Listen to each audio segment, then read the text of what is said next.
ඔබතුමාගේ අදහස. අධ්‍යාපන ප්‍රතිසංස්කරණ කිසිසේත්ම අපි රිවර්ස් කරලා නැහැ. අධ්‍යාපන ප්‍රතිසංස්කරණ ඒ විදිහටම කරනවා. ඒක පිළිබඳ දෙගිඩියාවක් ගැටලුවක් නැහැ. මෙතන උනේ ඇත්තටම දැන් ඔය අධ්‍යාපන ප්‍රතිසංස්කරණ කියලා ගත්තේ විෂයමාලා කෑල්ලේ අර මොඩියුලයක් නේ. ඒතර අධ්‍යාපන ප්‍රතිසංස්කරණ කියන්නේ කුළුණු පහක් මත දිවෙන එක. ඒතර ඒකේ ප්‍රධාන කොටසක් තමයි විෂය මූල. ඒ කියන්නේ විෂයමාලා සංශෝධනය. ඊට අමතරව ගත්තොත් තියෙනවා තව විද්‍යා ඇගයීම්, තාක්ෂණ ඇගයීම්, ඊට පස්සේ මානව සම්පත් සංවර්ධනය. ඔය වගේ යටිතල පහසුකම් ඔය ගොඩක් දේවල් තියෙනවා. කියන්නේ මේකේ කුළුණු පහක් එක දුවන අධ්‍යාපන ප්‍රතිසංස්කරණයක් තියෙනවා. එතකොට මේකේ සිදුවන්නේ දැනට ගත්තොත් සමාජයේ ඇතුලේ දැවැන්ත සාකච්ඡාවක්. ඒක විද්‍යාත්මක වෘත්තීමය පදනමක් මත තියෙන සාකච්ඡාවද නැද්ද කියන එක වෙනම කාරණාවක්. පොදුවේ ගත්තොත් අධ්‍යාපනය කියන අතිශය සංවේදී කාරණාවක්. ජනතාව මේකට එක්ක සම්බන්ධ වෙලා ඉන්නවා. ඒ නිසා මේ මොඩියුල සම්බන්ධ කාරණාව 6 වෙනි ශ්‍රේණියේ කාරණාව සම්බන්ධ එක විතරයි 2027ට ගිහිලා තියෙන්නේ. අර කුළුණු පහෙන් කුළුණු 4ක්ම ඉදිරියට සිද්ධ වෙනවා. ඒ වගේම තමයි පළවෙනි ශ්‍රේණියේ ඉඳලා මේ ප්‍රතිසංස්කරණ ඉදිරියටම යනවා.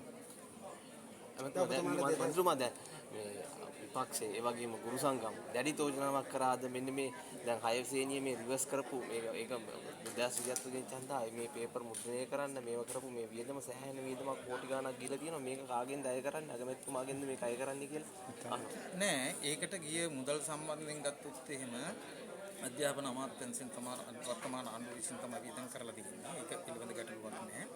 පොදුවේ ගත්තොත් මම කියන්නේ ඒක තමයි දැන් මේ අධ්‍යාපනය සඳහා වියදම් කරන 2027ට 2026ට 2025ට මෙහිම අවුරුදු මුදල් වෙන් වෙනවානේ. එතකොට මේ අධ්‍යාපන ප්‍රතිසංස්කරණ සඳහා මේක ඇත්තටම අධ්‍යාපන ප්‍රතිසංස්කරණ කියනකොටත් පැලියෙන් මේක අධ්‍යාපනයේ පරිවර්තනීය යුගයක් විදිහටනේ අපි හඳුන්වගෙන තියෙන්නේ. මොකද්ද සාමාන්‍ය ලෝකෙත් ඔයගොල්ලෝ දන්නවා සාමාන්‍යයෙන් අවුරුදු 8කට වත් අවම වශයෙන් ප්‍රතිසංස්කරණයක් කියනවා. දැන් අපේ රටේ අවුරුදු 10ක් ගිහිල්ලත් අධ්‍යාපන ප්‍රතිසංස්කරණයක් නැහැ. ඒතකොට මේ ප්‍රතිසංස්කරණ කියන එක අත්‍යවශ්‍යම එකක්. එතකොට මේකේ මුදල් නාස්ති වීමක් වෙලා නැහැ. අර මොඩියුල සම්බන්ධව එක මොඩියුලයක් නේ. එතකොට ඒක විතරේ ප්‍රශ්න දෙන්නේ. ඒ ප්‍රශ්නගත මොඩියුලේ සම්බන්ධයෙන් තමයි මේ ක්‍රියාවලිය මේ සමාජය ඇතුලේ ආందోලනයක්. ඒ කියන්නේ ඇත්තටම බොහෝ විචාර විවේචනවල විද්‍යාත්මක වෘත්තීමය පදනමක් නැහැ කියලා අපිත් දකිනවා. නමුත් මේක දේශපාලන සටනක් කරගත්තා. ඒ නිසාම තමයි මේ මොඩියුලය සම්බන්ධයෙන් ඉදිරියට ඒ කියන්නේ 2027 මේ සම්බන්ධ නැවත අධ්‍යාපන ප්‍රතිසංස්කරණ සම්බන්ධ අධ්‍යාපන විශේෂඥයනි මේක UNPෙන් කරත් පොහොට්ටුවෙන් කරත් ජාතික ජනබලවේගයෙන් කරත් දේශපාලන පක්ෂවලින් නෙවෙයි ප්‍රතිසංස්කරණ කරන්නේ.